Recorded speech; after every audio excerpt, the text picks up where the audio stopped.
Hello everyone, welcome my YouTube channel teach bye momo Sai 2M पर। तो आज हम बात करेंगे भारत के उत्तर विशाल यानी उत्तरी भारत का विशाल मैदान के बारे में बात करने जा रही है। इससे पहले हमने भारत के भौतिक स्वरूप में पढ़ा था हिमालय के क्षेत्र में, तो आज हम पढ़ेंगे उत्तर भारत का विशाल मैदान के संदर्भ में। इससे पहले आगे बढ़ने से पहले आप अगर हमारे चैनल पर नए हो तो चैनल को सब्सक्राइब कर लीजिए एंड बेल आइकन प्रेस कर लीजिए, जिससे लैब असिस्टेंट प्रयोगशाला का विस्तृत भूगोल का मिलेगा। एग्ज़ाम से पहले पूरा सिलेबस आपको इसी यूट्यूब चैनल पर फ्री ऑफ कॉस्ट मिलेगा। कोई रुपये पे नहीं करना है, फ्री में दिया जाएगा संपूर्ण भूगोल। तो आगे बढ़ते हैं, स्टार्ट करते हैं। तो ये भारत का उत्तरी भारत का विशाल मैदान राजस्थान प्लेट्स शुरू में, सतलज यमुना प्लेट्स मैदान और अपर गंगा मैदान, मिडिल गंगा मैदान, ब्रह्मपुत्र मैदान, इस प्रकार ये विस्तृत है। तुम एक एक करके बारे में जानेंगे। सबसे पहले जानेंगे उत्तर भारत के विशाल के मैदान के संदर्भ में। उत्तर भारत के मैदान का निर्माण कैसे हुआ है, इसका निर्माण यह मुख्यतः सिंधु और गंगा, ब्रह्मपुत्र नदी व इनकी सहायक ट्रिब्यूटरी नदियों द्वारा लाए गए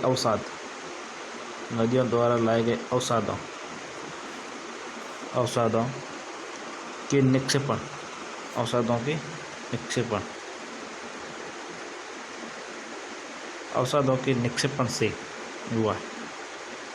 किससे हुआ है कि सिंधु, गंगा, ब्रह्मपुत्र व इनकी सहायक नदियों द्वारा लाए गए अवसादों के निक्षेपण से इस मैदान का विस्तृत मैदान का निर्माण हुआ।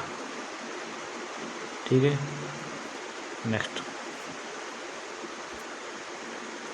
बात करते हैं। यह मैदान पश्चिम में सिंधु से लेकर पूर्व में ब्रह्मपुत्र नदियों के बीच में विस्तृत है। यानी ये सिंधु और ये ब्रह्मपुत्र नदियों के बीच में ही विस्तृत है उत्तर भारत का विशाल मैदान ये वाला। ठीक है, और ये एक समतल मैदान है। कैसा है? ये एक समतल मैदान है जिसकी ढाल मंद ढाल है। ढाल कितनी है? मंद ढाल है, बहुत कम ढाल है। ऊंचाई में बहुत कम अंतर पाया जाता है। ये मैदान पूर्व से पश्चिम तक लगभग, यानी पूर्व से पश्चिम तक लगभग 3200 किलोमीटर में विस्तृत है। कितने किलोमीटर में? 3200 किलोमीटर में विस्तृत है। 3200 किलोमीटर में विस्तृत है तथा 150 से 300 किलोमीटर तक चौड़ा है। इसकी ब्रेथ कितनी है? 150 से 300 किलोमीटर तक चौड़ा है। और इसका जो एरिया क्षेत्रफल लगभग 7 लाख वर्ग किलोमीटर है। कितना है? 7 लाख वर्ग किलोमीटर है उत्तर भारत के विशाल मैदान का। और इसका उसका जलोढ़ अवसादों का जमाव,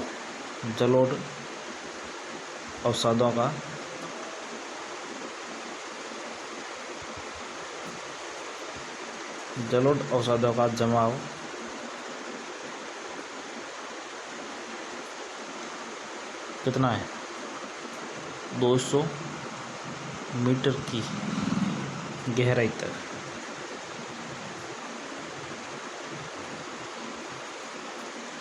ठीक है, एंड नेक्स्ट, इस मैदान की समुद्र तल से ऊंचाई कितनी? समुद्र तल से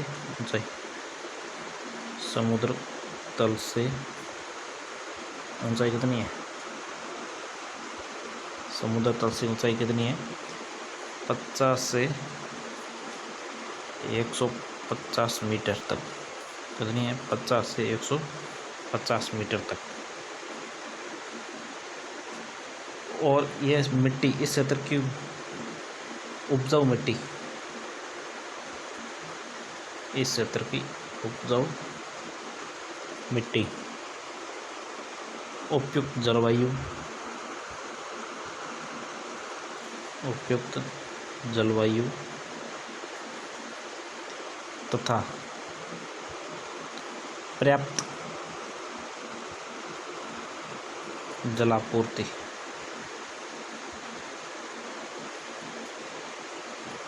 कृषि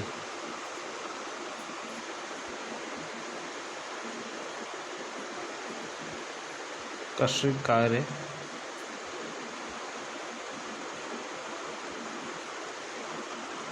के लिए या कृषि कार्य के विकास में बहुत सहायक है।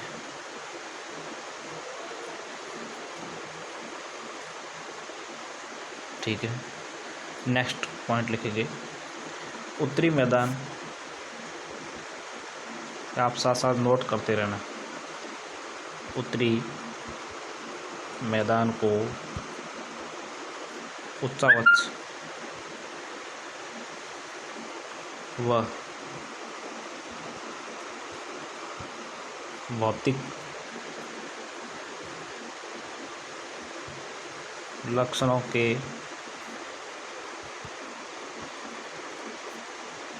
आधार पर 5 महत्वपूर्ण प्रदेशों में विभाजित किया गया है। कौन कौन से हैं? पहला भाबर, दूसरा तराई, तीसरा बांगर और चौथा जो खादर। इनके बारे में चर्चा करेंगे। पहला है, नोट डाउन करो, भाबर।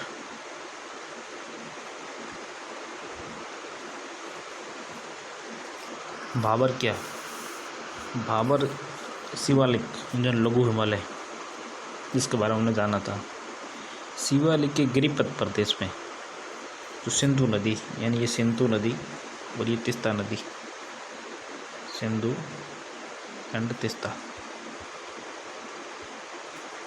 सिंधु और तीस्ता नदी तक के क्षेत्र, सिंधु और शिवालिक, ये है शिवालिक, सिंधु और तीस्ता, ये है जो मैदान, सिंधु और ये तीस्ता तक के मैदान को क्या कहा जाता है? भाबर। इसे ही भाबर कहते हैं। ये सिंधु नदी और ये तीस्ता नदी, ये भूभाग हिमालय नदियों, जो हिमालय की सिंधु नदी है, इन नदियों द्वारा लाए गए कंकड़, छोटे छोटे कंकड़, क्या छोटे छोटे, और नदियाँ छोटे छोटे निकल गई, कंकड़, बजरी आदि के जमाव से ये भाबर बनता है। किससे बना है? इन नदियों के द्वारा छोटे छोटे पत्थर या बजरी, यानी छोटे छोटे महीन कण से निर्मित भादर का हुआ भाबर। और उसकी चौड़ाई है जो कितनी है? 8 से 10 किलोमीटर तक इसकी चौड़ाई। ठीक है, और इस भूभाग में छोटी नदियाँ पत्थर छोटे छोटे कंकड़, बजरी के ढेर के नीचे से प्रवाहित होने के कारण ये अदृश्य हो जाती है। और ये नदियाँ जो इन पत्थरों, जो पहाड़ी इलाकों में इन पत्थरों के नीचे से पानी बहता है, तभी नदियाँ दिखाई नहीं देता है, छोटे छोटे पत्थरों या कंकड़ों में दिखाई दे जाती है, यानी छोटे छोटे नालों के रूप में दिखाई देती है। ये जैसे ही मैदान में प्रवेश करती है तो फिर नदी का रूप धारण करती है। तो जो भाबर क्षेत्र है वो क्षेत्र है जहाँ से ये पत्थरों कंकड़ों से प्रभावित होती है, और ये क्षेत्र कृषि के लिए उपजाऊ नहीं होता है, क्योंकि यहाँ पत्थर और कंकड़ की अधिकता होने के कारण। नेक्स्ट हेडिंग लगेंगे तराई। कौन सा? तराई। ये भाबर प्रदेश के दक्षिण का दलदली है। जो भाबर का ऊपरी भाबर होता है ये कंकड़ पत्थर वाला, तो नीचे यानी एक दलदली भूमि होती है तथा बारीक छोटे छोटे महीन कंकड़ होते हैं। कहते हैं कैसे होते हैं? छोटे छोटे महीन कण होते हैं, इस प्रकार छोटे छोटे महीन कण होते हैं, और इनकी चौड़ाई होती है 10 से 20 किलोमीटर तक। कितनी होती है? 10 से 20 किलोमीटर तक इनके भी। और भाबर क्षेत्र में जो नदियाँ अदृश्य, यानी जो भाबर क्षेत्र में जो कंकड़ों से नदियाँ प्रभावित हो रही थी, इस प्रकार। और जो भाबर क्षेत्र में जो नदियाँ अदृश्य होती रहती थी, और वो पुनः यहाँ पर दृश्यमान हो जाती है। कहाँ पर होती थी? तराई क्षेत्र में, क्योंकि दलदली क्षेत्र होता है, गीली मिट्टी। और वर्षा की अधिकता के कारण तराई का विस्तार पश्चिम के अपेक्षा पूर्व में अधिक हो पाया जाता है। वर्षा की अधिकता के कारण इस क्षेत्र में ढाल की कमी के कारण, ढाल कमी होता है जो पानी है नदी नालों के रूप में बिखराव दिखाई दिया जाता है, यानी पूर्णतः नदी के रूप में ये विस्तृत नहीं हो पाता है पानी, ये अलग अलग दिशाओं में बिखर जाता है। और इस क्षेत्र की भूमि सदैव नम रहती है। कैसी रहती है? नम। तराई यानी नम, यानी दलदली भूमि होती है। कृषि के लिए विशेषकर कौन सी होती है? गन्ना इसमें फसल हो जाती है। एक तो होते गन्ना हो जाती है। चावल के लिए तो जमीन पानी से दलदली चाहिए भरी हुई। गेहूँ ये अधिक उपयुक्त होती है। इनके लिए तराई क्षेत्र अत्यधिक उपजाऊ है। गन्ना, चावल और गेहूँ। पूछा जाता है कि तराई क्षेत्र में कौन सी निम्नलिखित फसलें के लिए तराई क्षेत्र अत्यधिक उपयुक्त है? गन्ना, चावल और गेहूँ। ठीक है। नेक्स्ट बात करेंगे बांगर की। किसकी? बांगर।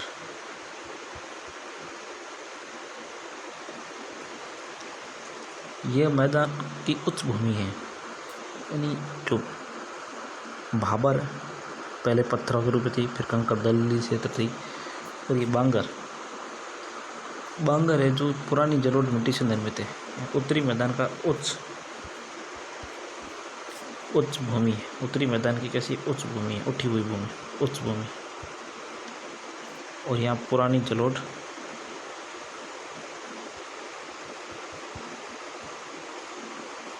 मिट्टी से निर्मित, पुरानी मिट्टी बांगर और पुरानी जलोढ़ बांगर, नवीन जलोढ़ खादर के रूप में हम जानते हैं। ठीक है। नेक्स्ट बात करेंगे बांगर का विस्तार पंजाब से उत्तर प्रदेश के मैदानी भागों में, यानी पंजाब से उत्तर प्रदेश के मैदानी भागों में, हरियाणा, दिल्ली, इस क्षेत्र में विस्तृत है। उसमें कंकड़ पाए जाते हैं। क्या पाए जाते हैं? कंकड़। इस शुष्क क्षेत्रों में लवणीय एवं क्षारीय उत्फुल्लन देखे जाते हैं। इन शुष्क क्षेत्रों में कैसे देखे जाते हैं? लवणीय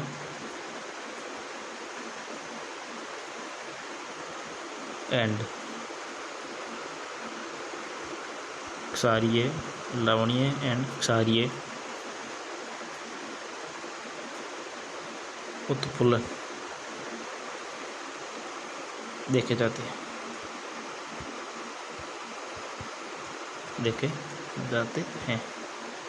ठीक है। एंड इन्हें क्या कहते हैं? जो उत्फुल्लन देखे जाती है इन्हें कहते हैं रेह अथवा कलर। रेह अथवा कलर।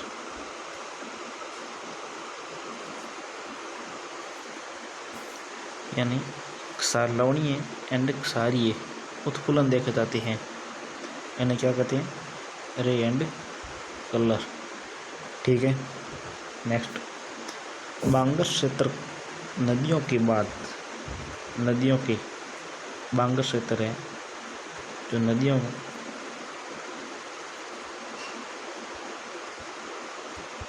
के बाढ़ वाले मैदान, जो बाढ़ वाले मैदान के तल से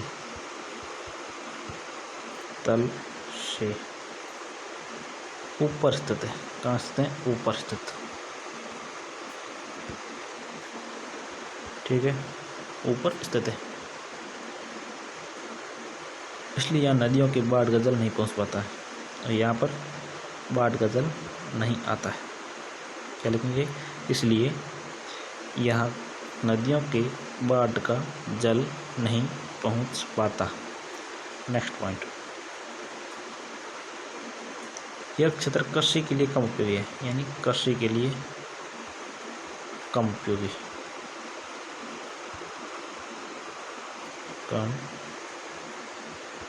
उपयोगी। ठीक है, कृषि के लिए कम उपयोगी। इसमें भूमिगत जल स्तर की गहराई अधिक। भूमिगत जल स्तर की गहराई अधिक।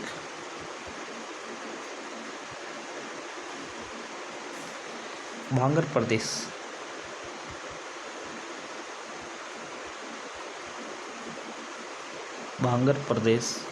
में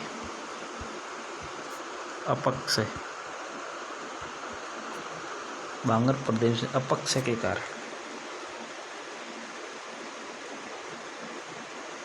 भूमि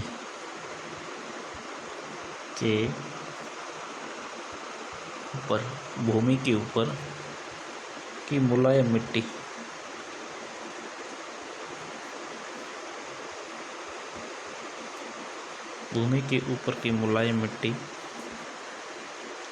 नष्ट हो गई है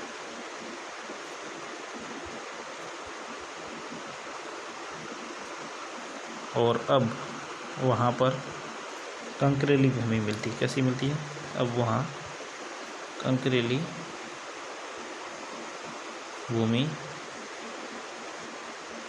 मिलती है और ऐसी भूमि को हम क्या कहते हैं? ऐसी भूमि को हम कहते हैं भूड़।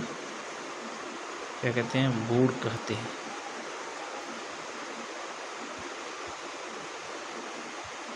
ऐसी भूमि को भूड़ कहते हैं। ठीक है, नेक्स्ट बात करेंगे हम खादर। चौथा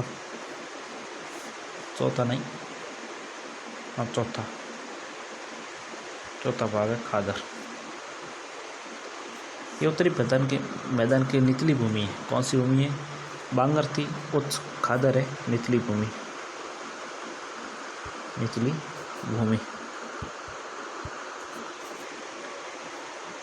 और ये नवीन जलोढ़ से निर्मित है। कैसे है?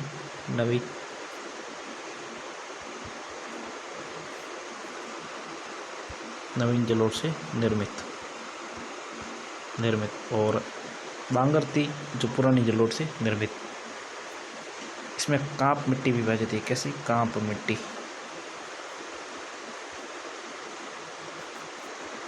पाई जाती है। क्वेश्चन आता है कि कांप मिट्टी निम्नलिखित में से किस क्षेत्र में पाई जाती है? ऑप्शन होगा बांगर, खादर, तराई, भाबर। आंसर होगा खादर। नेक्स्ट, इसका विस्तार उत्तर प्रदेश, यूपी, बिहार और वेस्ट बंगाल तक, यानी यूपी से वेस्ट बंगाल तक। और बांगर का विस्तार कहाँ तक था? Punjab and UP. नेक्स्ट, खादर क्षेत्र के निचले हिस्से में स्थित। खादर क्षेत्र नदियों के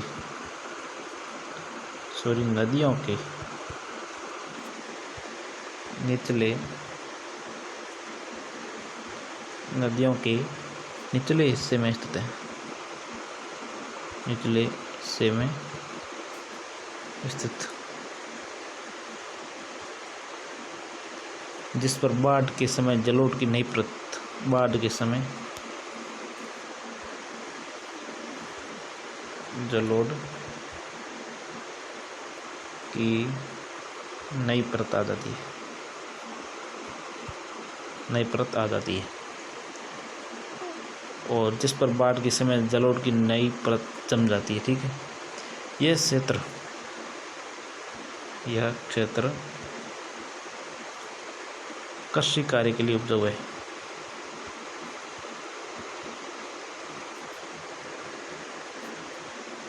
कृषि कार्य के लिए उपजाऊ। ठीक है, नेक्स्ट, और इसका भूमिगत जल स्तर ऊंचा, भूमिगत जल स्तर ऊंचा। खादर का भूमिगत जल स्तर नीचा था, कृषि कार्य के लिए कम उपजाऊ थी। और खादर भूमि की मृदा में चीका अधिकता है। क्या है? चीका।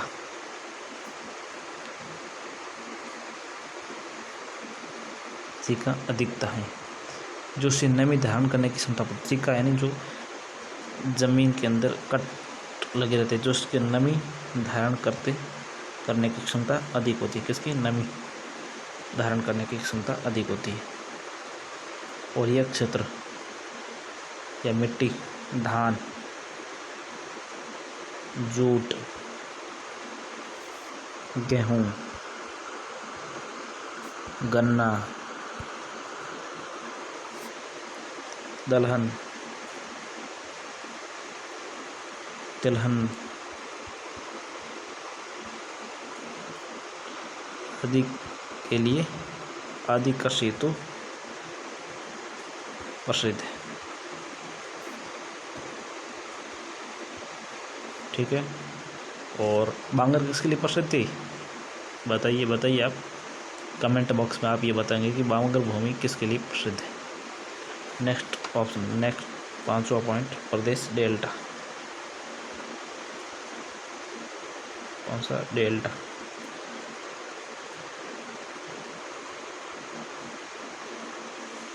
यह खादर मैदान का ही बढ़ा हुआ भाग है। डेल्टा है जो खादर का ही विस्तारित है, खादर का विस्तार। क्या लिखोगे? खादर का विस्तार। ये विस्तार निचली गंगा घाटी इन पश्चिम बंगाल, ये कहाँ पाया जाता है? पश्चिम बंगाल में पाया जाता है, यानी निचली गंगा का मैदान, निचली गंगा, ऐसे लिखो, निचली गंगा का भाग है। किसका भाग है? निचली गंगा का भाग। ठीक है, इसमें पुराना पंख व नया पंख तो दलहन समित है। पंख प्लस दलदल सम्मिलित है, दलदली जमीन है। इस भूमि को डेल्टा को क्या कहते हैं? चार कहते हैं। चार किसे कहते हैं? डेल्टा को। नेक्स्ट,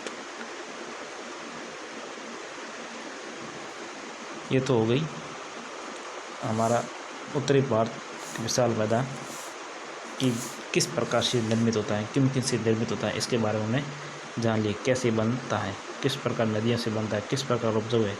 नेक्स्ट क्लास में जानेंगे इसके 4 मैदान कौन कौन सा है, 4 मैदान के संदर्भ में जानेंगे।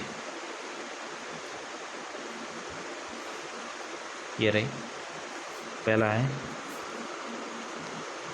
राजस्थान प्लेट के बारे में जानेंगे। किसके बारे में? राजस्थान प्लेट के बारे में।